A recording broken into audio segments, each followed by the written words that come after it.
أفلام ممنوعة من العرض. في بعض الأفلام غير مسموح بمشاهدتها إلا لكبار السن فقط، وللتأكيد بيتحط على الأفيش يافطة مكتوب عليها للكبار فقط. وصناع الأفلام دي محظوظين لأن في أفلام تانية بتتمنع من العرض نهائي، لا كبار ولا صغار. مع أجرى الأفلام اللي اتمنعت من العرض وحكاية فنية جديدة. بس قبل ما نحكي الحكاية، رجاء الاشتراك في القناة وعمل لايك وشير، وكمان ما تنساش تفعل زر الجرس ليصلك كل جديد.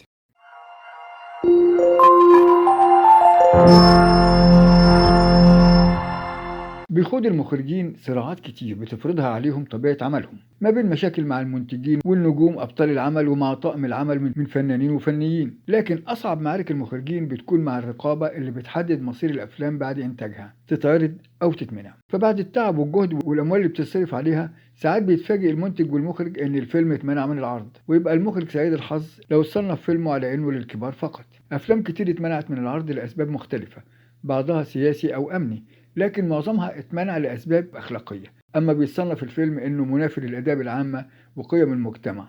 وهنستعرض هنا أشهر الأفلام اللي اتمنعت من العرض، بس يا ريت نشوف الحلقة للآخر لأن فيها كلام كبير قوي. فيلم الكرنك من أشهر الأفلام اللي اتمنعت من العرض. فيلم الكرنك بطولة سعاد حسني ونور الشريف وفريد شوقي وتحية كاريوكا بالاشتراك مع كمال الشناوي.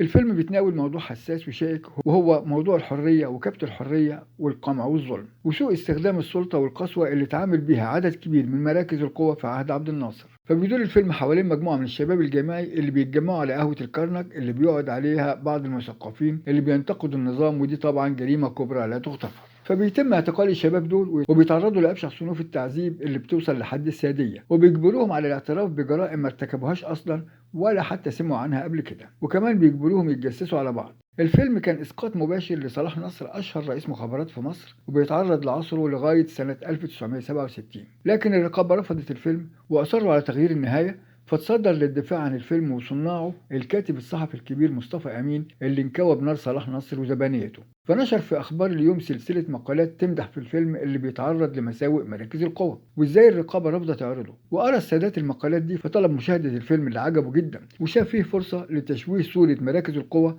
وعصر عبد الناصر كله بالمرة. فراح جمال الليثي سيناريست الفيلم لاعتدال ممتاز رئيس الرقابة في الوقت ده وقال لها بلهجة انتصار: الفيلم عجب الرئيس جدا. قالت له ماله، بس برضه مش هيتعرض. ليه يا حاجة في ايه؟ قالت له عاوزه يتعرض. قال لها اكيد. قالت له خلاص غير نهاية الفيلم. قال لها بحيرة: اغير نهايته؟ اغيرها ازاي يعني؟ هرشت راسها كده شوية وهي بتفكر وقالت له: اقول لك انهي الفيلم بصورة التصحيح ويتعرض الفيلم اللي كتب السيناريو بتاعه جمال الليثي بعد تغيير النهاية اللي طلبتها الست اعتدال ممتاز رئيس الرقابة، واللي كتبه جمال الليثي عن رواية لنجيب محفوظ وأخرجه علي بدرخان. الفيلم من إنتاج سنة 1975 وما اتعرض كسر الدنيا. إحنا بتوع الأتوبيس. سنة 1979 تم إنتاج فيلم إحنا بتوع الأتوبيس اللي كان حالة خاصة لوحده، مش بس بسبب أحداثه لكن لأنه مأخوذ عن قصة حقيقية حصلت بالفعل، وذكرها الكاتب الصحفي جلال الدين الحمامصي في كتابه حوار خلف الأسوار. وقام ببطولته عبد المنعم مدبولي وعادل إمام. بيحكي الفيلم عن خناقة بتحصل في أتوبيس نقل عام بين اتنين ركاب وكمساري الأتوبيس، ودي طبعا حاجة عادية وبتحصل كتير، لكن اللي مش عادي هو اللي حصل بعد كده. فلاجل حظهم المدوحس ياخدوهم مع مجموعة من المساجين السياسيين وتتحول الخناقة اللي ما تزيدش عن جنحة لجناية كبرى وقضية أمن دولة. وفي السجن بيتعرضوا لصنوف من العذاب أشكال والوان وإهانة وإهدار للآدمية، وهم طول الفيلم مش فاهمين حاجة ولا عارفين هم هنا ليه أو ذنبهم إيه، وكل اللي عليهم يصرخوا ويقولوا: يا جدعان إحنا بتوع الأتوبيس. لكن على رأي أم كلثوم: تروح لمين وتقول يمين.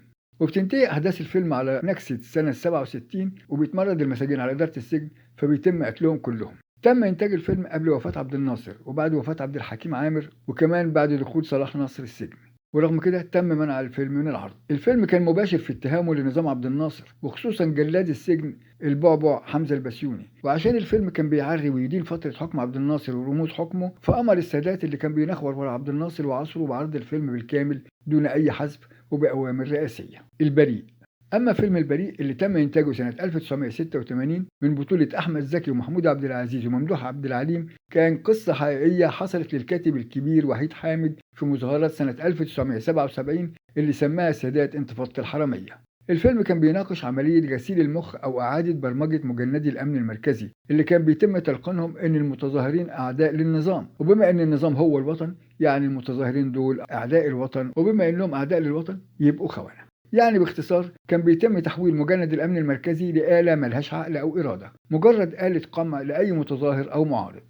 قام ببطولة الفيلم أحمد زكي اللي زي عوايده تقمص الدور وتمكن من الشخصية فأدى الدور ببراعة، لكن في النهاية قام بقتل مأمور السجن اللي أدى دوره محمود عبد العزيز، وقتل كمان كل اللي في المعسكر، لكن هو كمان انضرب بالنار على إيد واحد من زملائه برضه ما كانش فاهم حاجة. وأثناء العرض الخاص بالفيلم قبل عرضه التجاري اعترض واحد من اللي شافوا العرض الخاص وقال طب ازاي ده كل مجند امن مركزي في ايده سلاح، يبقى ازاي الحال بقى لو كل واحد ضرب القائد بتاعه بالنار؟ هو قال الكلمتين دول من هنا واتكهرب الجو من هنا، وانعقدت لجنه خاصه لمراجعه الفيلم كانت مكونه من المشير ابو غزاله وزير الدفاع، واحمد رشدي وزير الداخليه، واحمد هيكل وزير الثقافه. اجتمع الثلاثه وشافوا الفيلم واجمعوا على ضروره تغيير نهايه الفيلم اللي كانت عباره عن مشهد طويل مدته 6 دقائق كامله. وبالفعل تم حذف النهاية واتعرض الفيلم، لكن بعد شهرين تحصل أحداث الأمن المركزي المعروفة ويتشال وزير الداخلية أحمد رشدي ومعاه الفيلم كمان اللي اتمنع عرضه لمدة 20 سنة كاملة، أما اتعرض سنة 2005 بعد وفاة أحمد زكي بطل الفيلم. فيلم وراء الشمس. اسم الفيلم مأخوذ عن عبارة لجمال عبد الناصر اللي قالها وهدد بيها أي حد يحاول يعارضه، وبيحكي الفيلم اللي تم إنتاجه سنة 1978 عن ضابط كبير في الجيش طلب فتح تحقيق عن أسباب نكسة 67 وتحديد مين المسؤول عنها، ما لقيوش طريقة يسكتوه بيها إلا قتله فقتلوه.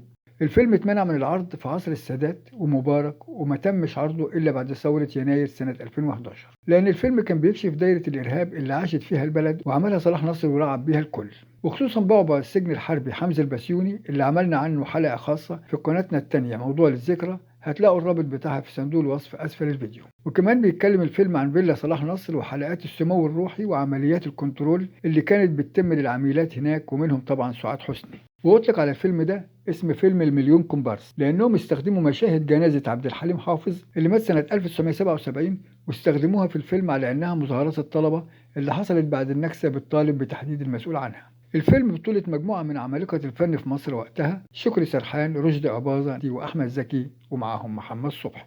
أما آخر الأفلام اللي اتمنعت لأسباب سياسية فكان فيلم شيء من الخوف. اللي ناس كتير ما يعرفوهوش هو إن الفيلم الشهير شيء من الخوف اللي تم إنتاجه سنة 1969 وقبل وفاة عبد الناصر بسنة، واللي سبق وعملنا عنه حلقة هتلاقوا الرابط بتاعها في صندوق الوصف أسفل الفيديو، كان هيتمنع من العرض هو كمان. إيه الحكاية؟ الفيلم باختصار بيتكلم عن عتريس زعيم العصابة اللي بيقتل وينهب وفارض سطوته على قرية الدهشنة، ومحدش قدر يقف قصاده غير فؤادة حبه القديم، لكن عشان ما قدرش يسيطر عليها بالقوة قرر يمتلكها بالجواز، وبتصر القرية كلها عليه في النداء الشهير جواز عتريس من فؤادة باطل. طب ايه سبب محاولة منع الفيلم؟ الحكاية ببساطة ان مؤلف القصة ثروت أباظة كان بيقصد بعتريس جمال عبد الناصر، اما فؤادة فبترمز لمصر. اللي فهم المقصد ده مين بقى؟ وكيل وزارة الثقافة عبد المنعم الصاوي اللي ما كدبش خبر وبسرعة جري على ثروت عكاشة وزير الثقافة وقال له الحق دول بيعملوا فيلم عن عبد الناصر. معقول؟ وبيهاجموه كمان. حلق يا جدع امسك يا ولد ووقفوا تصوير الفيلم. لكن اتدخل الكاتب العالمي نجيب محفوظ اللي كان ساعتها مستشار ثقافي لرئيس الجمهورية، اللي كان عارف موضوع القصة وكان عارف كمان قصد مؤلفها ايه، لان ثروت أباظة قال له يا نجيب بيه هو محدش هيكتب حاجة عن الطاغية ولا ايه؟ رد عليه نجيب محفوظ وقال له انت ايه رايك؟ فقال له انا هعمل قصه عن الموضوع ده، وطبعا كان لازم نجيب يدافع عن القصه ومؤلفها يا اما يروح ورا الشمس. فعرض الفيلم على عبد الناصر في عرض خاص وقال له بص يا ريس الفيلم ما فيهوش حاجه تخصك ولا بيجيب سيرتك لا من بعيد ولا من قريب. فرد عليه عبد الناصر اللي اتغيرت سلوكياته واسلوبه بعد النكسه ونسي تعبير ورا الشمس وقال له لو انا زي عتريس ده واللي معايا زي عصابته يبقى نستاهل الحرب. اعرض يا جدع. ونجي الفيلم من مقصله الرقيب واتعرض سنه 1969 وكسر الدنيا. الفيلم كان بطولة شادية، محمود مرسي، يحيى شاهين، ومحمد توفيق ومجموعة من كبار الفنانين. الأفلام دي اتمنعت من العرض لأسباب سياسية، سواء كانت بتعرض موضوعها بشكل مباشر زي ورا الشمس والبريء أو غير مباشر زي شيء من الخوف. لكن في أفلام تانية اتمنعت لأسباب أخلاقية أو بالتعبير الأدق لأنها منافية للآداب، ومنها 5 باب. أما التقت أم كلثوم بعبد الوهاب سنة 1964 في رائعة أنت عمري، وصفت الصحافة اللقاء ده بلقاء السحاب لأنه كان لقاء بين قمتي الغناء والتلحين في مصر. وتكرر لقاء السحاب سنة 1983 بين أكبر نجوم الشباك وجماهير السينما في الوقت ده عادل إمام ونادية الجندي اللي كانوا وقتها بيحققوا أعلى إيرادات في السينما المصرية، فاتجمعوا في فيلم 5 باب اللي توقع المنتجين والمخرجين والموزعين إن الفيلم هيكسر الدنيا وهيبقى سابقة غير مسبوقة في عالم الإيرادات. لكن ده ما حصلش. ليه يا عم؟ لأن ببساطة الفيلم ما اتعرضش في السينما أصلا غير 6 أيام فقط، بعدها اتمنع من العرض وارتفع من السينمات بقرار وزير الثقافة عبد الحميد رضوان. إيه يابا اللي حصل؟ قال لك لأن الفيلم مخل بالآداب، وهو نفس السبب اللي تم عشانه منع عرض فيلم ضرب الهوى اللي كان معروض قبلها ب6 أسابيع قبل ما يفتكروه، ولنفس السبب الإخلال بالآداب العامة. وهو يبقى وزير الثقافة ضرب عصفورين بحجر واحد. طب إزاي يا جدعان والفيلم كان واخد موافقة الرقابة؟ إيه اللي جديد؟ الحقيقة ما كانش السبب هو إن الفيلم مخل بالآداب ولا حاجة، لأن كان في أفلام أنيل من كده وبتتعرض. أمال إيه السبب يا عمنا؟ السبب ببساطة إن الست نبيلة عبيد اللي كانت مسمية نفسها نجمة مصر الأولى كانت منافسة من الست نادية الجندي اللي كانت مسمية نفسها نجمة الجماهير، وعشان ما ينفعش نجمتين يلمعوا في سما الفن كان لازم واحدة منهم تزيح التانية. فراحت الست نبيلة عبيد ضربت اسفين عند وزير الثقافة اللي مرضيش يكسر بخاطرها، وقام منع الفيلم وخد معاه كمان فيلم ضرب الهوى عشان ما يبانش ان المقصود هو فيلم نادية الجندي بس. تقوم نادية الجندي بقى تسكت؟ ابدا، قالت حقي برقبتي، وصعدت الموضوع اللي طلع لفوق لحد ما وصل لرئيس الوزراء اللي شال وزير الثقافة عبد الحميد رضوان. ورجع الفيلم يتعرض تاني، بس يا خسارة كان الفيلم اتهرب في الأسواق واتعرض فيديو والناس شافوه وما حققش الإيرادات المتوقعة. فيلم ضرب الهوى. أنا عايز واحدة تهزقني. كان ده الكلام اللي بيردده عبد الحفيظ باشا توصن اللي جسده حسن عابدين كل ما يروح لضرب الهوى عشان يتعامل ويقضي ليلة مع واحدة من بنات الليل. عبد الحفيظ باشا ده كان مريض بالمسوشية وما يقدرش يكمل العلاقة مع أي واحدة إلا لو اتهان وتهزق ويمكن كمان ينضرب.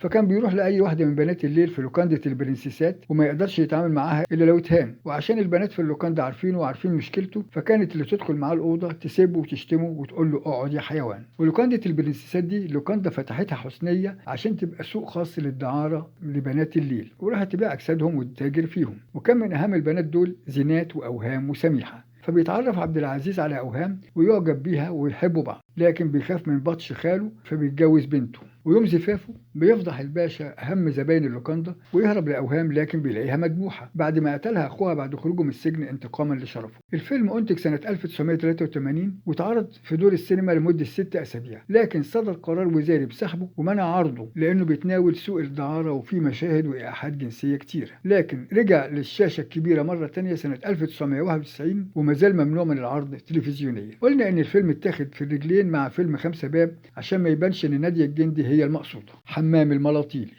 بعد نكسة 67 يتنقل الطالب أحمد المهجر من الإسماعيلية للقاهرة بعد تخرجه من الثانوية العامة، وعشان يساعد نفسه وأهله بيدور على شغل، فبيلاقي شغلانة في حمام بخار شعبي. وفي الحمام بيدخل عالم تاني ودنيا تانية خالص، وبيدور ويلف في العالم ده ويلاقي نفسه حيران ومشتت بين نعيمة فتاة الليل اللي حبها وحبته وبين الرسام الشاذ اللي بيحاول يجره العالم المثلية. فيلم حمام الملاطيلي إنتاج سنة 1973 وأخرجه المخرج الكبير صلاح أبو سيف ومن تأليف محسن زايد. الفيلم منعته الرقابة لاحتوائه على مشاهد جنسية واضحة وتعرضه لحياة المثليين، وفضل ممنوع من الرقابة لحد التسعينات أما اتحذفت المشاهد اللي اعترضت عليها الرقابة، لكن ما زال الفيلم ممنوع من العرض تلفزيونيا إلى الآن. حلاوة روح. بتدور أحداث فيلم حلاوة روح في إطار اجتماعي رومانسي حوالين روح البنت الجميلة اللي ساكنة في الحارة مع حماتها لأن جوزها مسافر للخارج، فبيطمع في جمالها كل جيرانها وبيحاولوا يوقعوها ويقيموا علاقة معها لكنها بترفض، فبيتفق واحد من جيرانها عليها وبيحاولوا يوقعوها. لكن الفيلم كان فيه مشكلة كبيرة وهو ظهور ولد مراهق في مشاهد جنسية مع روح، وبسبب المشاهد المثيرة اللي ظهر بيها الولد دوت مع روح صدر قرار رئيس الوزراء منع عرض الفيلم. الفيلم إنتاج سنة 2014 بطولة باسم سمرة ومحمد لطفي وأحلام الجريتلي وصلاح عبد الله ونجوى فؤاد، ده طبعا بالإضافة لهيفاء وهبي بطلة الفيلم. فيلم ذئاب لا تأكل اللحم. بيحكي الفيلم قصة صحفي بيتحول لمراسل حربي، فبيشوف فساد الأنظمة السياسية لكنه بيتحول لمهرب وبيسافر الكويت عشان يقابل حبيبته سوريا اللي اتجوزت رجل أعمال كويتي. وبتتطور أحداث الفيلم، لكن بسبب ظهور ناهد شريف عارية تماما في أحد المشاهد خلى الفيلم يتصنف على إنه إباحي ويتمنع عرضه من جميع الدول العربية. اتصورت مشاهد الفيلم في الكويت وشارك فيه عدد من الفنانين منهم الممثلة اللبنانية إيمان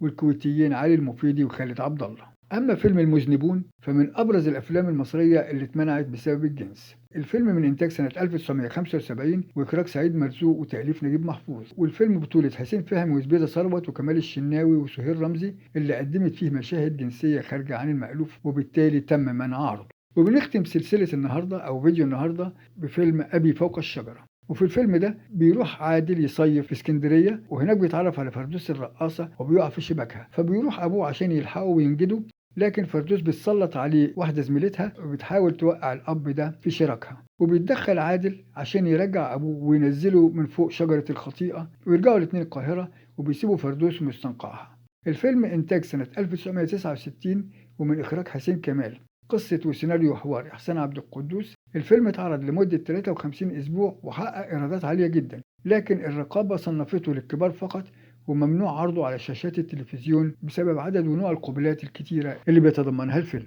والفيلم بطولة عبد الحليم حافظ ونادية لطفي وميرفت أمين وعماد حمدي. من فضلك إذا عجبك الفيديو شرفنا بالاشتراك في القناة وعمل لايك وشير، وكمان ما تنساش تفعل زر الجرس ليصلك كل جديد. شكرا، السلام عليكم ورحمة الله وبركاته.